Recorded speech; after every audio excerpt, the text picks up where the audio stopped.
12월이 되니 심장이 뒤를 향해 뛰기 시작했습니다. 왜였을까요? 그땐 별일 아닌 줄 알았습니다.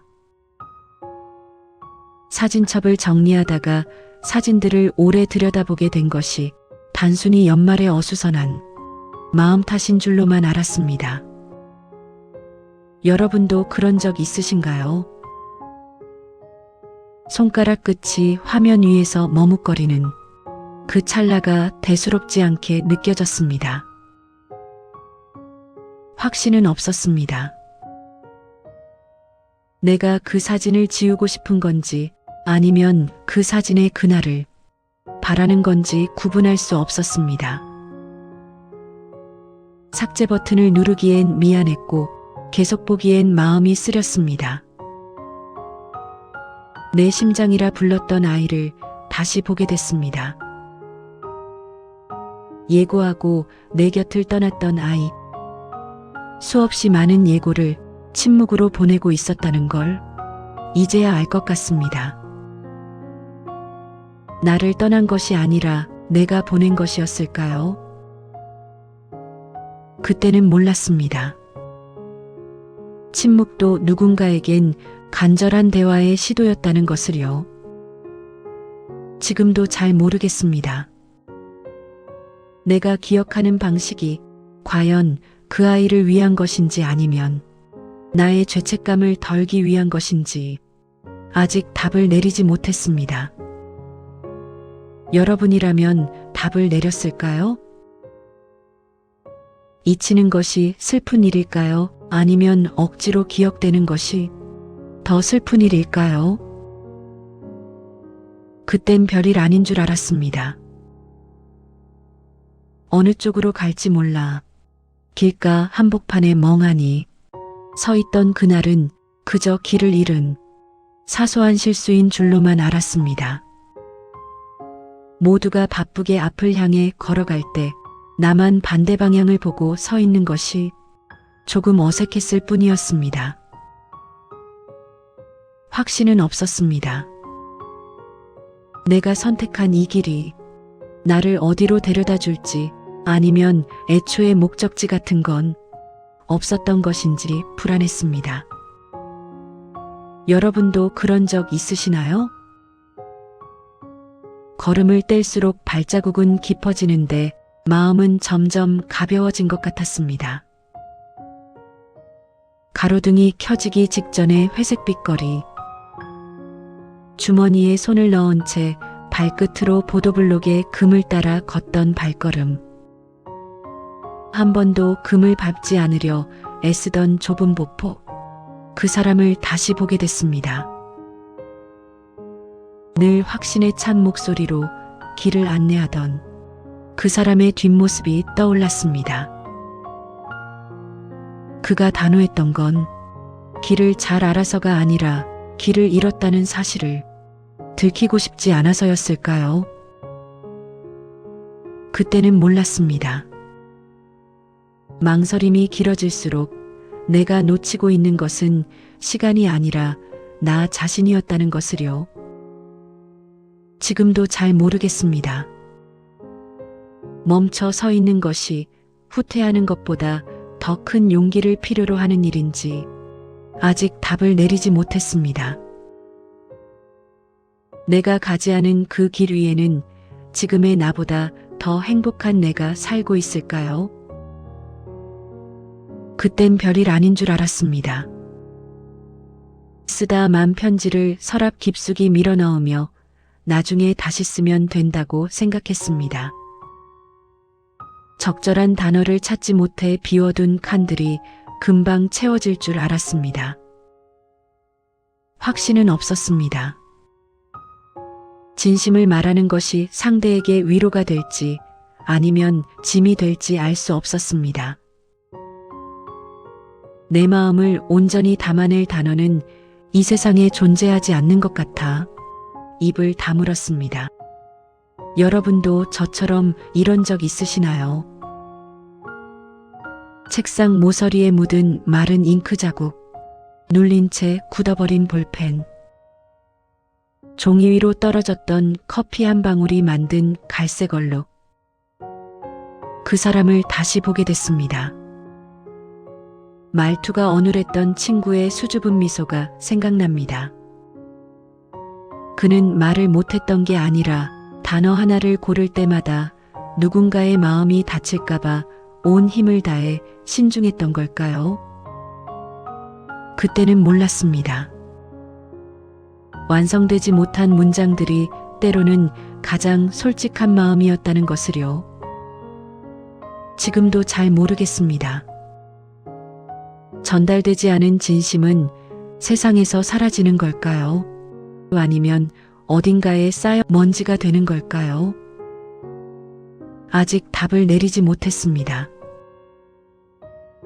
그때 그 말을 했다면 우리의 겨울은 조금 더 따뜻했을까요? 여러분들은 따뜻하게 보내고 계시나요? 그땐 별일 아닌 줄 알았습니다. 혼자 먹는 저녁 식탁에서 국이 식어가는 것을 무심히 바라보던 시간이 그저 입맛이 없는 평범한 날인 줄로만 알았습니다. 김이 사라진 국그릇은 차가웠고 방 안의 공기는 정지해 있었습니다. 확신은 없었습니다. 다시 데워 먹어야 할지 아니면 이대로 버려야 할지 결정하는 것이 세상에서 가장 어려운 숙제처럼 느껴졌습니다. 싱크대 위에 놓은 냄비, 배고픔보다 더 깊은 허기가 명치 끝에 걸려 있었습니다. 설거지를 미룬 채 식탁 의자에 앉아 텔레비전 화면에 소음만 듣고 있던 어두운 거실에서 리모컨을 쥔 손가락에 미세한 떨림. 항상 내 곁에 있었던 아이를 다시 보게 됐습니다. 늘 같은 공간에서 지그시 나만을 바라보던 아이가 기억이 납니다. 그는 정말 내 곁에 더 남고 싶었던 걸까요? 아니면 혼자 식어가는 시간을 견디기 힘들었던 걸까요? 여러분도 문득 생각나는 이가 있으시나요? 그때는 몰랐습니다. 같은 공간에 앉는다는 것이 서로의 체온을 나누는 가장 조용한 방식이었다는 것을요. 지금도 잘 모르겠습니다. 혼자 있는 것을 좋아한다고 믿었던 내 마음이 사실은 상처받기 싫어 만든 방어기제는 아니었는지 아직 답을 내리지 못했습니다. 꿈에서라도 다시 마주 앉아 밥을 먹을 수 있는 날이 올까요? 그땐 별일 아닌 줄 알았습니다. 시계의 건전지가 다 되어 바늘이 멈췄을 때 내일 바꾸면 된다며 방치했던 그 인연이 아무런 의미도 없는 줄 알았습니다. 시간이 멈춘 집에서 나 혼자만 흐르고 있다는 착각에 빠져 있었습니다. 확신은 없었습니다. 멈춘 시계를 다시 돌리는 것이 무슨 의미가 있을까 싶었습니다. 어차피 시간은 내가 원하지 않아도 흐르고 12월은 또다시 찾아올 텐데 말입니다. 먼지가 뽀얗게 앉은 시계 유리. 12시 15분에서 멈춘 채 미세하게 떨리고만 있는 초침의 경련. 그것을 10분 동안 숨을 죽이고 지켜보았습니다. 그 사람을 다시 보게 됐습니다. 과거의 어느 시간에 멈춰서서 현재를 살지 못하던 친구를 비난했던 적이 있습니다. 이제 보니 그는 멈춘 게 아니라 그 시간 속에서 소중한 무언가를 지키고 있었던 건 아닐까요? 그때는 몰랐습니다. 시간을 흐르게 하는 것은 시계 태엽이 아니라 내일을 궁금해하는 아주 작은 마음이라는 것을요. 지금도 잘 모르겠습니다. 나는 지금 2025년을 살고 있는 걸까요? 아니면 여전히 어느 겨울의 문턱에 갇혀 있는 걸까요? 여러분은 2025년에서 지내고 계시나요? 저는 아직 답을 내리지 못했습니다. 멈춘 바늘을 손으로 돌려 현재를 맞추면 내 마음도 현재를 살 수 있을까요? 그땐 별일 아닌 줄 알았습니다. 겨울 외투가 유난히 무겁게 느껴져 어깨가 결리던 그저 몸이 예전 같지 않아서 생긴 통증인 줄로만 알았습니다. 옷을 벗어 던지고 싶었지만 그러기엔 밖은 너무 추웠습니다. 확신은 없었습니다. 이 무게가 옷의 무게인지 아니면 올 한 해 동안 꾸역꾸역 짊어지고 온 책임의 무게인지 알 수 없었습니다. 어깨를 짓누르는 압박감이 차라리 존재감을 확인시켜주는 것 같아 묘한 안도감도 느꼈습니다. 현관문에 들어서자마자 옷도 벗지 못한 채 바닥에 주저앉았습니다. 그날은 거친 숨을 몰아쉬며 외투의 단추 하나를 풀 힘조차 없어 그대로 눈을 감았습니다. 그 사람을 다시 보게 됐습니다. 늘 꼿꼿하게 허리를 펴고 걷던 아버지의 뒷모습이 떠올랐습니다. 아버지가 입었던 그 코트는 얼마나 무거웠을까요? 그는 한 번이라도 그 옷을 누군가에게 맡기고 싶었던 적이 없었을까요? 그때는 몰랐습니다. 어른이 된다는 것은 무거운 옷을 입고도 가벼운 척 미소 짓는 법을 배우는 일이라는 것을요. 지금도 잘 모르겠습니다. 이 옷을 벗으면 나는 정말 가벼워질 수 있을까요? 아니면 알몸으로 추위에 떨게 될까요? 여러분은 무거우시나요? 가벼우시나요? 아직 답을 내리지 못했습니다. 나를 보호하는 것이 동시에 나를 억누르는 것이라면 나는 무엇을 선택해야 할까요? 여러분이라면 무엇을 선택하실까요? 그땐 별일 아닌 줄 알았습니다. 창문에 하얗게 성에가 끼어 밖이 보이지 않게 된 것이 실내외 온도 차이 때문이라는 과학적인 이유로 충분하다고 생각했습니다. 가려진 세상이 답답하기보다 오히려 아늑하게 느껴졌습니다. 확신은 없었습니다. 내가 밖을 보고 싶지 않은 건지 아니면 세상이 나를 보지 못하게 막고 싶은 건지 알 수 없었습니다. 손가락으로 성에를 문질러 작은 구멍을 내다가도 이내 다시 흐릿해지는 것을 보며 안도했습니다. 유리창에 맺힌 물방울이 아래로 길게 흘러내리며 만든 투명한 길. 그 길 너머로 보이는 흔들리는 창밖 가로등 불빛. 초점이 맞지 않아 몽글몽글하게 퍼진 빛의 덩어리들. 그 사람을 다시 보게 됐습니다. 늘 자기 속내를 감추고 안개처럼 모호하게 말하던 그를 원망했었습니다. 그는 숨긴 게 아니라 스스로를 보호하기 위해 성에 낀 창문처럼 살 수밖에 없었던 건 아닐까요? 그때는 몰랐습니다. 가끔은 가려진 것이 드러난 것보다 더 많은 진실을 말해준다는 것을요. 지금도 잘 모르겠습니다. 선명하게 보는 것이 항상 옳은 일일까요? 아직 답을 내리지 못했습니다.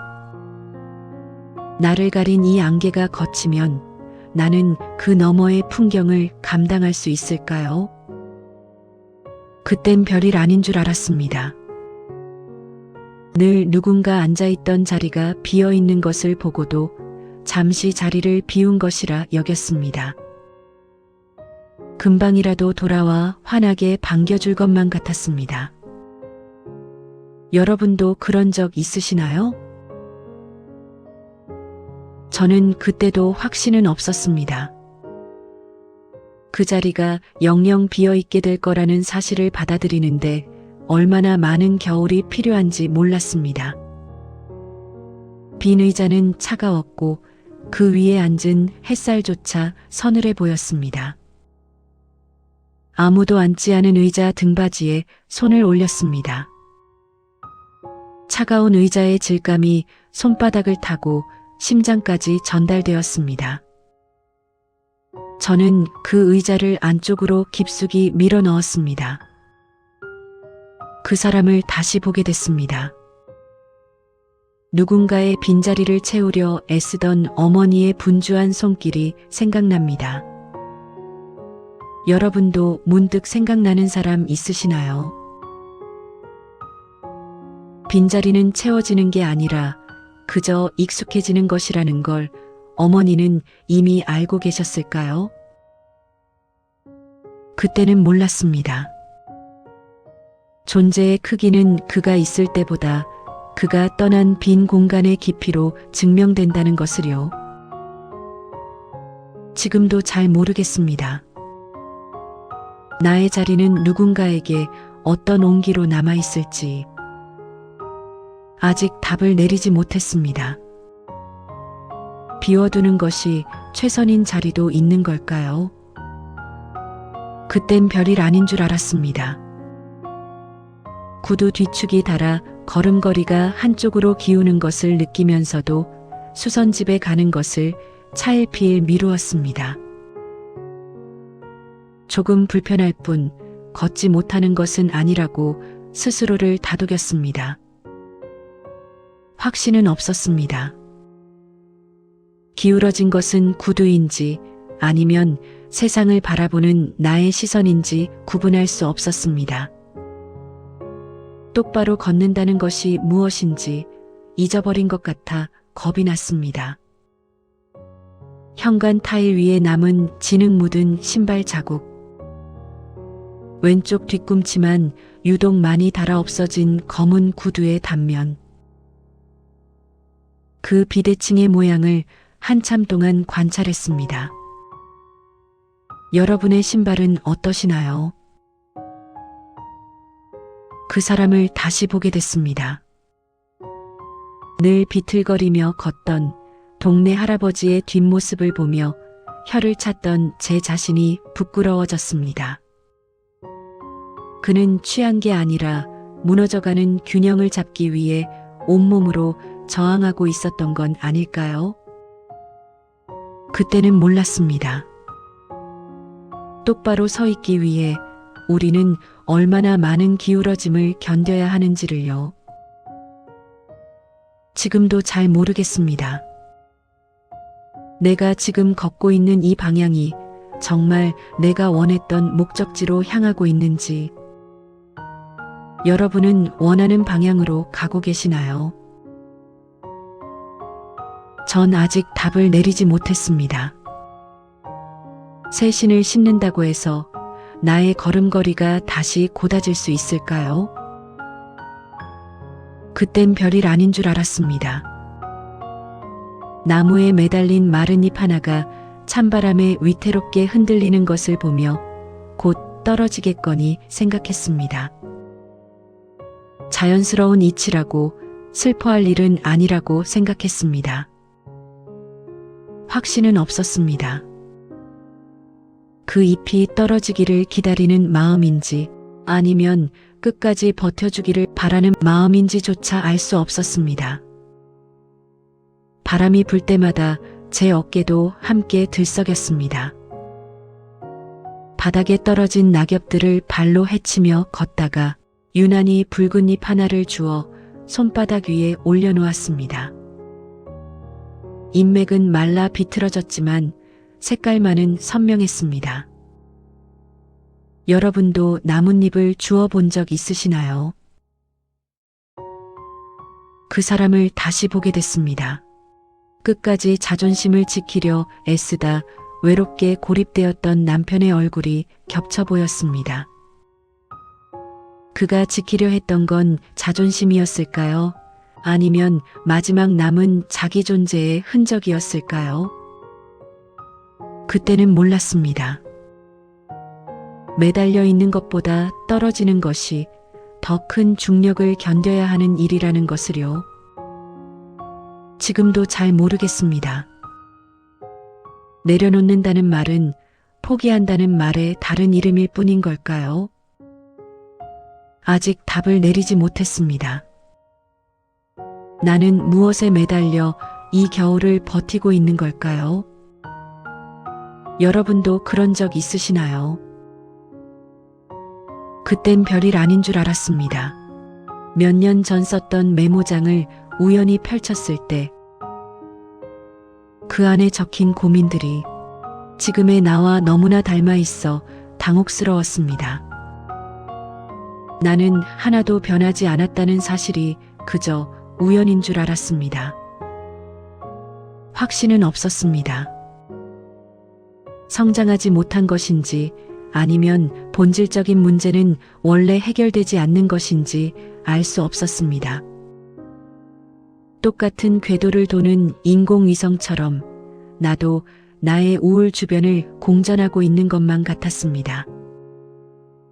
메모장 첫 페이지에 적힌 올해의 목표라는 4글자, 그 아래로 그어진 2줄의 취소선, 그리고 그 밑에 작게 적힌 다시 시작하자는 글귀의 떨림. 그 사람을 다시 보게 됐습니다.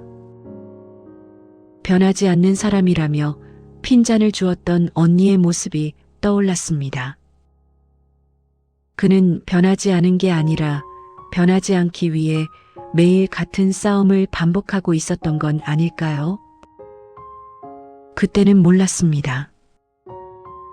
제자리를 지키는 것만으로도 충분히 치열한 삶일 수 있다는 것을요. 지금도 잘 모르겠습니다. 우리는 정말로 나아지고 있는 걸까요? 아니면 그저 익숙해지고 있는 걸까요? 아직 답을 내리지 못했습니다. 내년 2026년에도 나는 똑같은 글을 적게 될까요? 그땐 별일 아닌 줄 알았습니다. 대화 도중 찾아온 3초의 정적이 너무나 길게 느껴져 아무 말이나 내뱉었던 그 순간들이 단순히 분위기를 띄우기 위한 배려인 줄로만 알았습니다. 의미 없는 소음들로 공간을 채우고 나서야 안심했습니다. 확신은 없었습니다. 내가 두려워했던 것이 정적인지 아니면 그 정적 속에 떠오를 진실이었는지 알 수 없었습니다. 소리가 사라지면 내가 사라질 것 같아 끊임없이 중얼거렸습니다. 커피 속의 얼음이 가라앉는 것을 지켜보던 정적. 상대방의 시선이 내 어깨 너머 허공을 향할 때 커피잔을 만지작거리며 낸 달그락 소리. 그 사람을 다시 보게 됐습니다. 늘 말이 별로 없던 오빠는 사실은 가장 깊은 대화를 하고 있었다는 걸 이제야 느낍니다. 그는 침묵을 통해 나에게 쉴 자리를 내어주고 있었던 건 아닐까요? 그때는 몰랐습니다. 가장 깊은 진심은 단어와 단어 사이 그 짧은 정적 속에 머문다는 것을요. 지금도 잘 모르겠습니다. 내가 쏟아낸 말들 중에 정말 나의 마음이었던 것이 단 하나라도 있었을지 아직 답을 내리지 못했습니다. 언젠가 나도 누군가의 침묵을 편안하게 안아줄 수 있을까요? 그땐 별일 아닌 줄 알았습니다. 잠이 들지 않아 천장을 보며 지나온 선택들을 하나하나 복기하던 그 밤이 그저 커피를 많이 마셔서 생긴 가벼운 불면증인 줄로만 알았습니다. 여러분도 그런 적 있으시나요? 제 머릿속에서는 끊임없이 만약에라는 가정이 꼬리에 꼬리를 물었습니다. 확신은 없었습니다. 과거를 바꾸고 싶은 건지 아니면 현재를 부정하고 싶은 건지 알 수 없었습니다.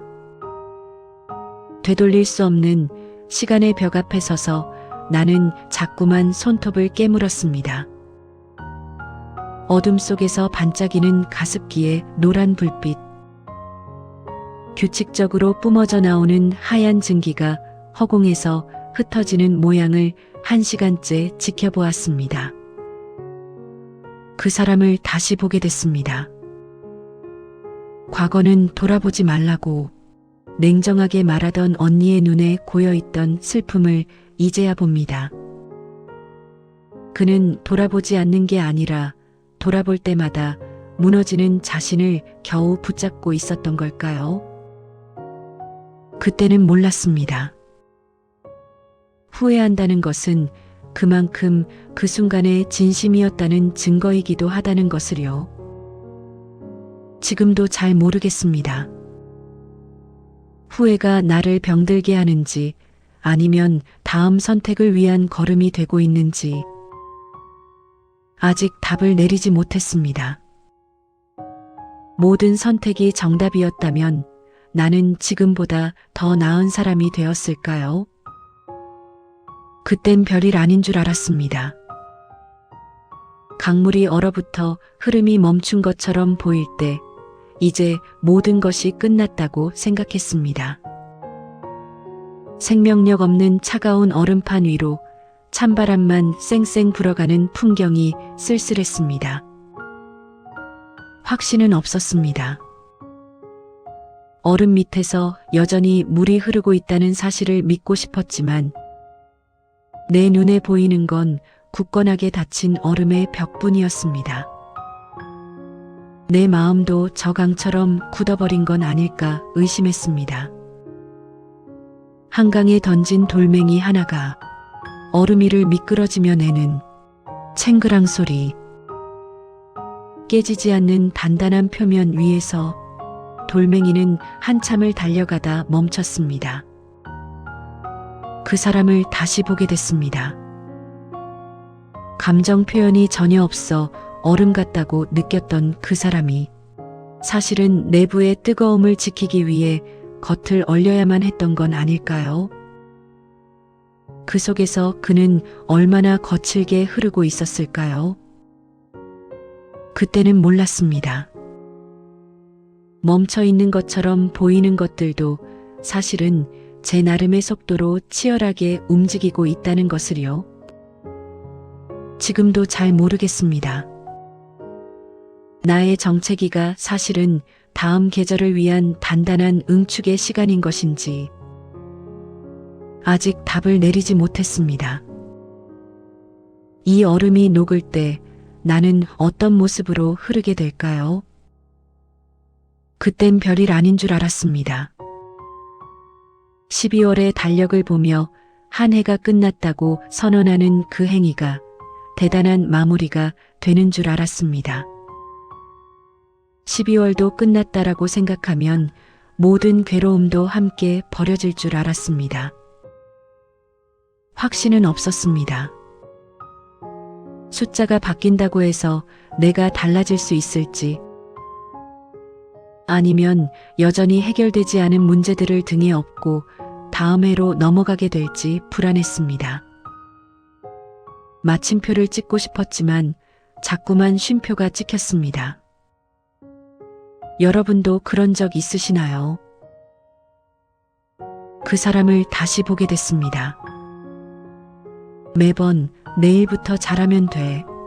이렇게 무책임하게 말하던 사람들, 낙천주의가 부러웠습니다. 그들은 정말 그렇게 믿었던 걸까요? 아니면 그렇게 믿지 않으면 견딜 수 없었던 걸까요? 그때는 몰랐습니다. 삶에는 깔끔한 결론도 완벽한 마무리도 없다는 것을요. 모든 것은 그저 이어질 뿐이었습니다. 지금도 잘 모르겠습니다. 12월이 끝난다는 것이 정말로 무언가의 끝을 의미하는지 아직 답을 내리지 못했습니다. 지나온 모든 선택이 나를 만들었다면 나는 나를 용서할 수 있을까요? 지금이라면 저는 같은 선택을 했을까요? 여러분이라면 어떤 선택을 했을까요? 오늘도 당신 참 잘 견디셨어요. 여기는 삶의 뿌리였습니다. 함께 해주셔서 감사합니다. 다음 시간에도 삶의 뿌리에서 함께해요.